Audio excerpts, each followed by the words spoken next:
Bro, may comment na naman, may issue daw yung Easy Ride 150 Fi. Pinapasok daw ng tubig yung gas tank. So ngayon, patunayan natin na pinapasok nga. Char lang. So patunayan natin, ipakita natin sa inyo kung pinapasok nga ba ng tubig. Try natin, basain natin yung gas tank. Tignan natin kung pinapasok nga.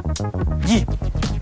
Meron din kasing comment dati na ganyan. So naipon daw ba yung tubig dun sa gas tank? Check nyo. Okay na. Diba? Ayan. So wala nang sabi-sabi. Buhusan natin ng tubig. Ang nagiging issue, naiipon yung tubig dyan. Yan, kita nyo? Naiipon yung tubig dyan. Wala namang problema.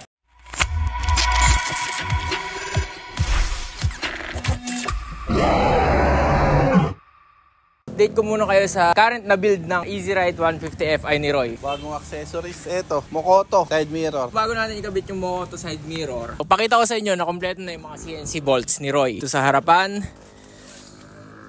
diba? Silver bolts. So dito sa gilid.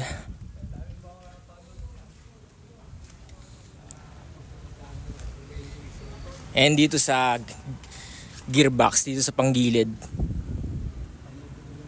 Kulang na lang yung ito yung mga banjo bolts. Kita niya yung logo na yan.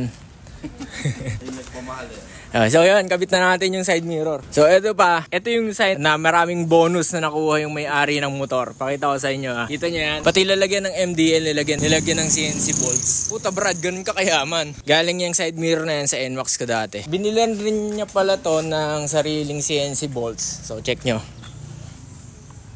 Okay naman yung haba ng bolts niya. May phone holder pa. Tapos sa left side naman, andito yung switch ng MDL. Sa mga hindi pa nakapanood ng previous vlog namin, pakita ko sa inyo yung naging setup ng ilaw and ng busina niya. Sa busina niya, naka-setup ng rapid horn. So, ito yung rapid horn niya. Kapag hinold mo yung rapid horn niya, hindi siya continuous na merong rapid na putol-putol. Simultaneously, kapag pinindot mo yung horn, kasabay ni MDL. Kung gusto nyo makita paano kinabit yung MDL and yung rapid horn na yon, ito sa may top side, makikita nyo yung video na yon. Meron din back to stock na button dito. Ito. Yung back to stock na button na yon, pipindutin mo lang pagka pinara ka ng HPG. Bawal kasi yun eh, diba? Bawal yun. Pag pinindot mo yun, stock na ulit. O, diba?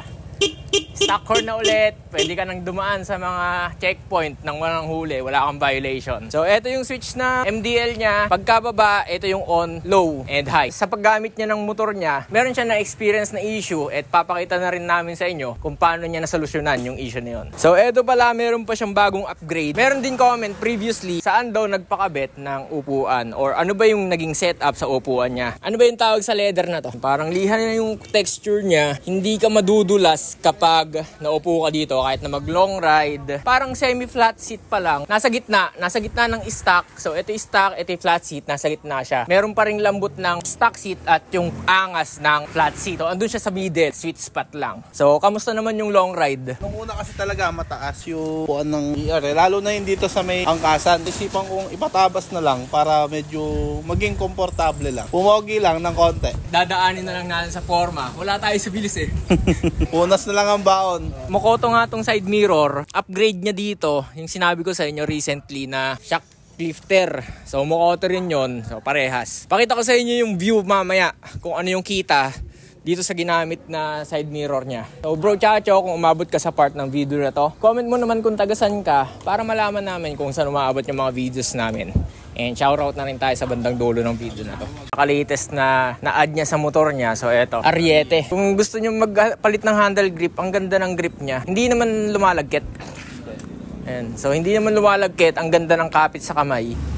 Makapit. Kasi merong mga, ayan o, parang merong mga bumps na maliliit. Na konting ganun mo lang, hindi nakakangawit. Kahit na hindi mo masyadong higpitan yung hawak na ganun. Kasi diba, usually pagka nagra-ride tayo, isa pang factor kung bakit tayo nangangawit kasi sobrang hawak natin, sobrang grip natin sa manibela.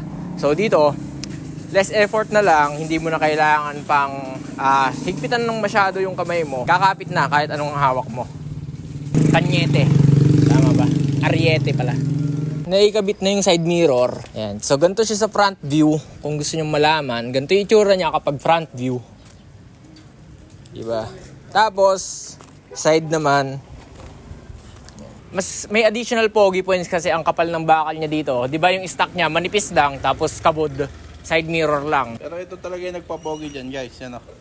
CNC. Laki no? Magkano pala yung CNC bolt na? Mas mahaba yung nasa right side kasi meron siyang Moto Wolf 120 tas ito 130. So bali 250 yan. Tornilyo lang, 250.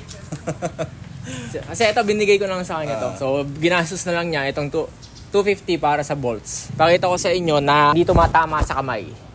O yan, di ba? Okay naman. Kahit anong ano mo dyan, hindi tatama yan sa kamay. Medyo mataas pa, mayroon pang clearance dito sa kabila. Pwede mo rin na may taas. Ayun o. Adjustable yan, taas-baba. Tapos ito naiikot. Diba? Malapad yung kita niya. O yan o. Nakita nyo yung likod? Kitang-kita hanggang sa kanto. Wala pa siyang grado. Malamang for sure, may encounter nyo rin to na issue in the future kung gusto nyo magkaroon ng NMAX. Mukha kasing NMAX eh.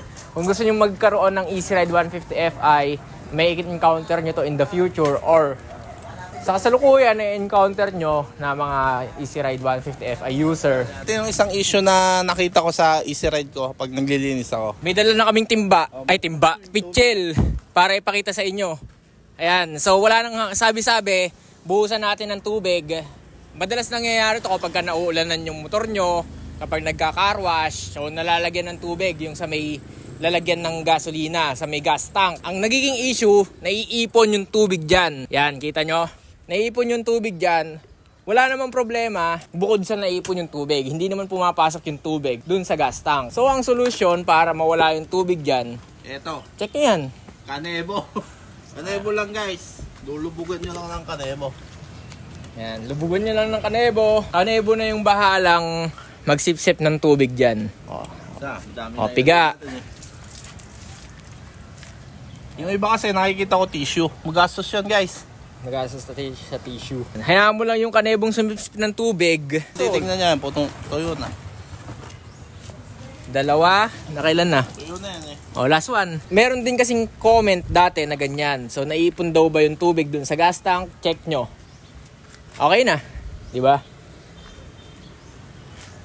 Sa mga nagtatanong kung meron mga issue yung Easy Ride, meron mga issue minimal, meron maliliit na issue, pero madali lang din naman solusyonan eh, di ba? Sabi nilang pinapasok ng tubig yung tangke. Malabo yun guys kasi meron siyang mga 3 inches na paalsa pa. Tsaka ito, lang to, goma lang to. Goma lang yan guys, bali cover lang yan ng loob. Kaya walang issue na pumapasok sa tangke yung tubig. Walang ganun. So yun yung isa pang common misconception sa Easy Ride 150 Fi na binara natin na pumapasok daw yung tubig doon sa gas tank. Ang totoong nangyayari, naiipon lang yung tubig doon sa gilid ng gas tank pero hindi pumapasok. Yun. Okay ba? So yun mga bro chacho, thank you sa panonood. Kung meron pa kayong mga issue na na-experience or naririnig, mga hearsay na issue mula sa iba, mga comment section, comment nyo naman para matry natin, matestingin natin and hanapan natin ng solusyon. So yun, hanggang sa muli mga bro chacho. Paalam.